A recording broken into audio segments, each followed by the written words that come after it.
Guys, how are you today? Saya percaya kita semua dalam keadaan yang sehat.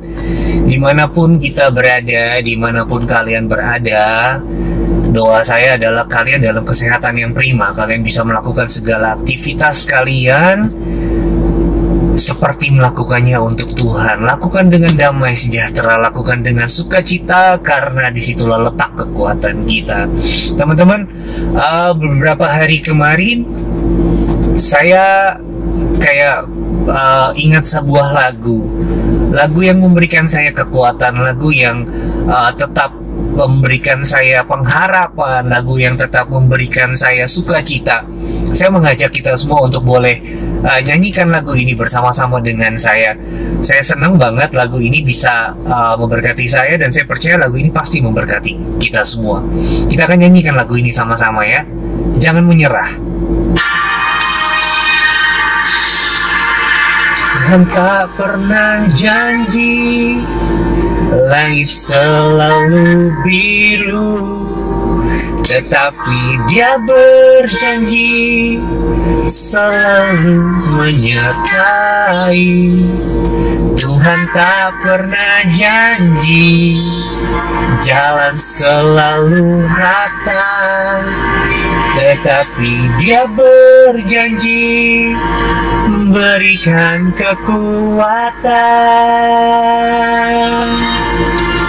Jangan pernah menyerah, jangan berputus asa. Mujizat Tuhan ada saat hati menyembah. Jangan pernah menyerah, jangan berputus asa. Mujizat Tuhan ada bagi yang setia dan percaya. Lagu ini berkata, Tuhan gak pernah berjanji kepada kita bahwa langit akan selalu biru. Tuhan gak pernah bilang bahwa gak akan ada hujan, gak akan badai. Tapi satu hal yang Tuhan janji, Dia selalu menyertai saya dan saudara. Amin. Tuhan tak pernah janji jalan selalu rata, tetapi Dia berjanji berikan kekuatan. Jangan pernah menyerah, jangan berputus asa. Mujizat Tuhan ada saat hati menyembah. Jangan pernah menyerah, jangan berputus asa. Mujizat Tuhan ada bagi yang setia dan percaya. Teman-teman, Tuhan berkata bahwa mujizat Tuhan itu ada ketika kita punya hati yang menyembah. Mujizat Tuhan ada bagi orang yang setia dan tetap percaya sama Tuhan. Nah, saya percaya bahwa next generasi yang berikutnya adalah kita, adalah anak-anak Tuhan, di mana kita punya pengharapan sama Tuhan, di mana kita tetap memegang teguh janji Tuhan, di mana kita tetap punya kesetiaan untuk tetap kita memanggil nama Tuhan, kita tetap berseru kepada Tuhan. Dan saya percaya janji Tuhan itu pasti digenapi bagi saya dan saudara. Dan bicara tentang janji, saya mau bertanya sama kita semua di sini. Siapa yang masih mengalami tahap-tahap pacaran? Wow, tahap-tahap yang kayaknya nggak bisa tidur kalau nggak teleponan dulu sama si doi. Kayaknya nggak bisa tidur kalau kita nggak bicara dulu sama si doi. Apalagi sama yang baru-baru PDKT, pendekatan. Wah, teman-teman yang masih dalam tahap-tahap pendekatan itu kayaknya itu masa-masa terindah buat kalian. Aduh, mau makan inget dia, mau tidur inget dia, Aku ingin makan, aku ingat kamu gitu kan. Aku ingin tidur, aku ingat kamu. Wow, semuanya indah. Tapi pernah nggak sih kita juga di PHP-in sama pasangan kita? Oh, saya pernah kok Steve, saya pernah di PHP-in rasa itu Cisimayo. Weh, itu PHD bukan PHP. Wow, PHP itu pemberi harapan palsu. Siapa yang pernah di PHP-in sama temen atau sama pasangan, sama pacar? Aduh, kasihan deh lu. Saya pernah kayak di PHP-in. Kayaknya enggak deh. Nah, teman-teman, waktu kita mulai pacaran, waktu kita mulai pendekatan, ada yang nembak pasangannya, mau nggak lu jadi pacar gua, gitu kan? Kita merasa pede nih bahwa dia akan terima pernyataan cinta kita, atau istilah yang kerennya tembakan kita. Ternyata nggak secepat yang kita duga. Ada yang nanti ya, tunggu 1 bulan, gua mau berdoa dulu. Cailah, mau nembak cewek, mau nembak cowok, apa mau nerima cowok aja mesti berdoa dulu. Hari gini gitu kan. Salah nggak? Nggak juga.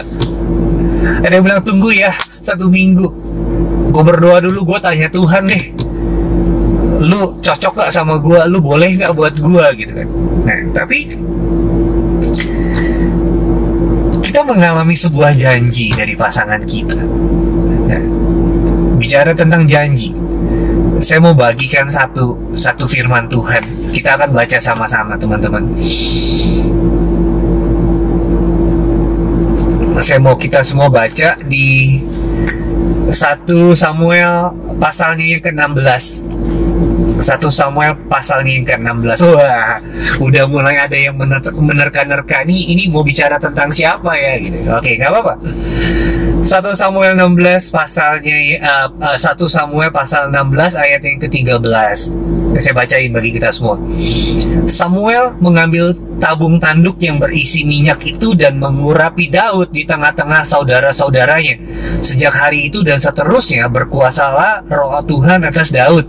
Lalu berangkatlah Samuel menuju Rama. Nah, teman-teman, ini ada satu cerita di mana Samuel mengurapi Daud kecil, Daud si penggembala domba, si penggembala kambing. Nah, ketika Samuel mengurapi Daud, ini sepertinya Daud diberikan satu janji. Wah, satu janji, bos. Satu janji bahwa Samuel bilang, Daud, ini Tuhan berjanji loh, kamu akan menjadi raja atas Israel. Gembala jadi raja. Buset. Ada. Ya ada, ini Daud buktinya kan. Nah, cerita ini berawal dari raja pertama, Saul yang ditunjuk sebagai raja oleh Tuhan. Oh, kalau kalian baca kisah Saul itu perawakannya gagah banget. Bahkan Alkitab catat nggak ada yang segagah Saul di Israel pada waktu itu. Tuhan memilih Saul untuk menjadi raja karena Israel butuh seorang raja pada waktu itu. Mereka minta, Tuhan, kami ingin seperti bangsa lain yang mempunyai seorang raja. Padahal mereka punya hak istimewa di mana Tuhan yang memerintah atas mereka pada waktu itu. Tapi Tuhan, bangsa Israel bilang, enggak, kami mau seperti bangsa lain, kami punya pemimpin, kami punya raja. Saul terpilih menjadi seorang raja. Tetapi ketika waktu berjalan, hari demi hari Saul dengan kekuasaannya, Daud melakukan satu kesalahan di mata Tuhan. Dan kesalahan itu fatal. Nah, sejak Saul melakukan kesalahan yang fatal itu, Tuhan bilang sama Samuel, hatiku tidak berkenan lagi kepada Saul. Aku telah memilih seseorang untuk menggantikan Saul. Terpilihlah si penggembala domba, Daud, penggembala domba. Wah, pergilah Samuel mengurapi Daud. Itu pun setelah beberapa seleksi, teman-teman. Tahu kan, Daud itu dari 8 saudara laki dan 2 saudara perempuan. Ya, Daud yang paling kecil, paling bungsu. Wah, Samuel pikir orang yang menggantikan Saul ini orang yang gagah juga, yang keren kayak Saul.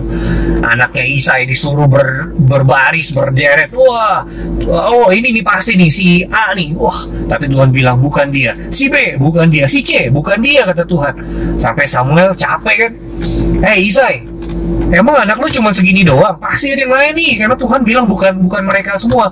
Ada sih, kata Isai itu lagi gembalain kambing sama domba di ladang, katanya. Ya udah, bawa sini. Wah, akhirnya dipanggil nih si Daud. Kata Daud, waktu Daud datang Tuhan bilang, Samuel, ini dia yang aku mau urapin. Oh, oke, diurapi dengan minyak, dikasih janji. Kamu akan jadi raja atas Israel. Tapi teman-teman tahu nggak? Ternyata besoknya Daud masih belum jadi raja. Lusa belum juga. Seminggu belum juga. Sebulan, setahun belum. Tapi Alkitab catat nih. Yuk kita buka sama-sama 2 Samuel. Saya ajak kita semua buka 2 Samuel pasalnya yang kelima. 2 Samuel pasalnya yang kelima, ayat yang keempat. Daud berumur 30 tahun pada waktu ia menjadi raja. Daud umur 30 tahun. Terus waktu diurapin umur berapa kok Steve? Waktu diurapin, memang Alkitab nggak catat umur berapa, tapi tradisi Yahudi dan beberapa penafsir mengatakan waktu Daud diurapi, itu Alkitab catat mukanya masih kemerah-merahan, jadi kayak masih remaja, masih polos banget, diperkirakan sekitar umur 15 tahun. Hah? 15 tahun bos, janjinya baru berlaku. 15 tahun bos, penuh dengan penantian. Kalian yang disuruh tunggu 1 bulan sama cewek kalian, oh sabar.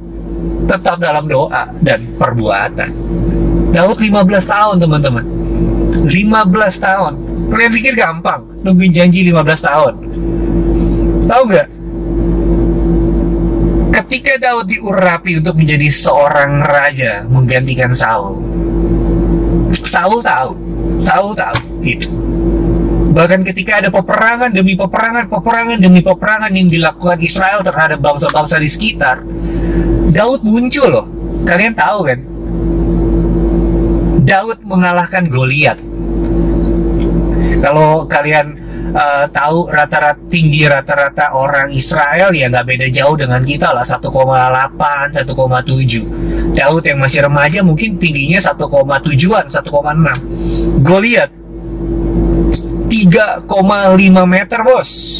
3,5 meter. Pemain basket yang paling tinggi siapa? Yao Ming, kalian tahu? Oh jauh.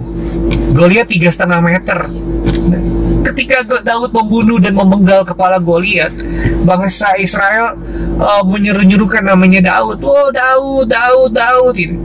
Saul mengalahkan beribu-ribu, Daud mengalahkan berlaksa-laksa, itu artinya jauh lebih besar dari Saul. Saul cemburu. Bahkan beberapa kali di dalam 15 tahun penantian Daud, Saul mengejar-ngejar Daud loh. Saul mengejar-ngejar Daud. Saul bilang akan kubunuh dia. Percaya kan? Tetapi 15 tahun Daud tetap menantikan. Daud tetap percaya sama Tuhan. Daud gak pernah goyah sekalipun sama Tuhan. Daud tetap percaya bahwa ketika Samuel mengurapi dia, itu bukan pengurapan yang kaleng-kaleng istilahnya sekarang, pengurapan yang bohong-bohong, enggak. Itu pengurapan yang real, yang memang Tuhan perintahkan untuk Samuel lakukan. Nah, hari-hari ini kita dipenuhi dengan banyak banget janji. Jakarta, PSBB diperpanjang sampai 22 Mei. Kita berpikir waktu PSBB diberlakukan, segala situasi ini yang terjadi sekarang mungkin akan membaik, tapi nyatanya enggak. Kita seperti dapat janji, oh mungkin akhir April kita bisa beraktivitas secara normal. Nyatanya no, kosong. Bahkan PSBB ini menjadi semakin luas. Per hari 24 April bahkan tidak ada penerbangan komersial yang boleh dilakukan, masuk maupun keluar dari negara ini sampai Juni kalau nggak salah, ya kan?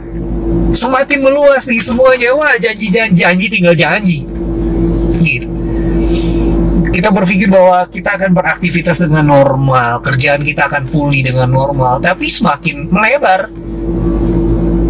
Tapi apa yang Tuhan mau? Yang Tuhan mau adalah kita tetap di dalam pengharapan kita, tetap di dalam penantian. Lagu tadi bilang, oh Tuhan gak pernah janji langit selalu biru loh. Tuhan gak pernah janji jalan selalu rata. Bahkan jalan tol di Jakarta Bandung, kalau kalian pernah lewatin itu jalan tol layang, itu bergelombang teman-teman. Saya satu kali lewatin jalan tol itu 80 km per jam paling maksimal. Itu kayak saya naik perahu di laut, bergelombang gitu kan. Tapi janji Tuhan bagi kita itu Tuhan selalu menyertai kita kok. Tuhan gak pernah kemana-mana. Tuhan ada di dalam hidup kita. Tuhan memperhatikan hidup kita juga. Tuhan berjanji. Tuhan gak pernah gagal. Nah, teman-teman, waktu Tuhan berjanji sama kita, kamu akan menjadi kepala dan bukan ekor. Kamu akan, semua pekerjaan kamu akan selalu berhasil. Tidak ada yang gagal. Tapi apa benar begitu? Buktinya Daud juga 15 tahun diburu-buru kok sama Saul. Ayo, gimana dengan kita? Gimana dengan kita yang kita hidup baru berapa puluh tahun atau berapa belas tahun? Ada banyak kegagalan demi kegagalan. Setiap kali kegagalan kita bertanya sama Tuhan, Tuhan, aku fail nih. Gimana ya? Bener nggak ya bahwa masa depanku akan cerah? Aku gagal nih. Pekerjaanku gagal, hutangku menumpuk, hutangku semakin bertambah. Bener gak nih aku akan sukses di masa depan? Oh, penantian. Kita masuk di dalam masa-masa penantian saat ini. Penantian akan pekerjaan kita yang akan sukses. Penantian akan karir kita yang semakin meningkat. Penantian akan kehidupan kita yang semakin meningkat. Penantian ini masa yang sangat krusial, teman-teman. Masa dimana benar-benar kita sangat-sangat diharapkan kesabarannya. Kalian yang gak bersabar dengan masa-masa penantian kalian pasti udah stress out. Kalian stres, kalian akan udah gak tahu melakukan apapun, yang penting berhasil. Kalau kita fail dari masa penantian kita, segala macam cara akan kita halalkan. Tapi apa yang itu Tuhan mau? Enggak. Kalian tahu bahwa ketika Yesus bilang, akulah jalan keselamatan dan hidup. Tuhan Yesus bilang, aku jalan. Kalau kamu mau selamat, kamu mau hidup kekal, udah percaya aja sama aku. Tapi tidak saat itu. Penantian keselamatan kita itu ada sampai ketika Yesus disalib dan Yesus bangkit dari mati. Keselamatan kekristenan itu ada ketika Yesus disalib dan Yesus bangkit. Gitu kan? Bahkan Yesus juga punya penantian hidup. Dia tahu kehidupan dia itu akan berakhir di kayu salib. Itu penantian Yesus. Penantian yang Yesus tunggu itu menyelamatkan kita, menyelamatkan saya dan menyelamatkan saudara. Justru ketika Yesus mati dan Yesus bangkit, penantian kita tuh gak pernah sia-sia.